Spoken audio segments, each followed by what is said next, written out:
కాకినాడలోని రామారావుపేటలో Bharatiya Janata party కార్యాలయాన్ని రాష్ట్ర BJP అధ్యక్షురాలు దగ్గుపాటి పురంధరేశ్వరి ప్రారంభించారు. శుక్రవారం ఉదయం ఈ కార్యాలయాన్ని పురంధరేశ్వరి రిబ్బన్ కట్ చేసి జ్యోతి ప్రజ్వలనతో ప్రారంభించారు. ఈ సందర్భంగా ఆమెకు బీజేపీ శ్రేణులు ఘన స్వాగతం పలికాయి. కాకినాడ లాంటి నగరంలో పార్టీ అవసరాలకు కార్యాలయాన్ని ప్రారంభించడం ఆనందంగా ఉందన్నారు. దేశంలో మోడీ సర్కార్ను మళ్లీ దేశ ప్రజలు కోరుకుంటున్నారని చెప్పారు. అనంతరం ఆమెకు పుష్పగుచ్చాలిచ్చి అభినందనలు తెలిపారు. ఈ కార్యక్రమంలో కాకినాడ జిల్లా బీజేపీ అధ్యక్షుడు చిలుకూరి రామ్కుమార్, కాకినాడ నగర బీజేపీ ఇన్ఛార్జ్ గట్టి సత్యనారాయణ, బీజేపీ నాయకులు పైడా కృష్ణమోహన్, ముత్త నవీన్, సాలగ్రామ లక్ష్మీ ప్రసన్న, వేటుకూరి సూర్యనారాయణరాజు, కోడూరి లక్ష్మీనారాయణ, వి ఉమామేశ్వరి, తుమ్మల పద్మజ, అలిపిరాల శ్రీనివాస్, కెంగం హరి, చక్కా రమేష్, దొడ్డి వీరేంద్ర తదితరులు పాల్గొన్నారు.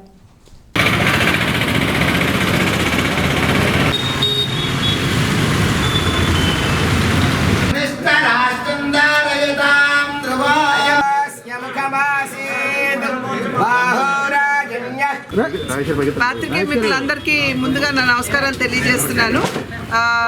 నేను రాష్ట్ర అధ్యక్షురాలుగా, భారతీయ జనతా పార్టీ అధ్యక్షురాలుగా రాష్ట్రం అంతా కూడా పర్యటించాలి అనేటువంటి సంకల్పంతో పర్యటన ప్రారంభిస్తే ఇవాళ కాకినాడ జిల్లాతోటి 22 జిల్లాలు నేను ఇప్పటికీ నా పర్యటన పూర్తి చేసుకోవడం జరిగింది. దానిలో భాగంగానే ఎన్నికలు ఎంతో కాలం లేదు, ఇంకో 2 నెలల్లో ఎన్నికలకు వెళ్ళేటువంటి నేపథ్యం కనుక ఇవాళ భారతీయ జనతా పార్టీ ఆఫీసు ఇక్కడ జిల్లా అధ్యక్షులు రామ్ కుమార్ గారు, పెద్దల కోడూరు లక్ష్మీనారాయణ గారు, మరి కాశీరాజు గారు, మా జోనల్ ఇన్ఛార్జ్ ప్రధాన కార్యదర్శి రాష్ట్ర పార్టీకి వారందరి సమక్షంలో, కార్యకర్తల సమక్షంలో ఇవాళ ఈ పార్టీ ఆఫీస్ని ఓపెన్ చేసుకోవడం జరిగింది.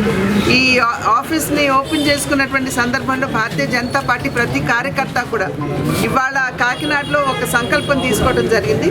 అది పార్టీ సేవకి పునరంకితం అవుతూ కాకినాడలో పార్టీని ఏ విధంగా మనం బలోపేతం చేసుకోవాలి, రాబోయే ఎన్నికల్లో ఒక ప్రధానమైనటువంటి శక్తిగా ఏ విధంగా ఆవిర్భవించాలి, పరిణితి చెందాలి అనేటువంటి విషయం మీద దృష్టి కేంద్రీకరిస్తూ ఇవాళ సంస్థాగత పరమైనటువంటి అంశాల మీద ఇవాళ మా ఇంటర్నల్ మీటింగ్ ఉంటుంది.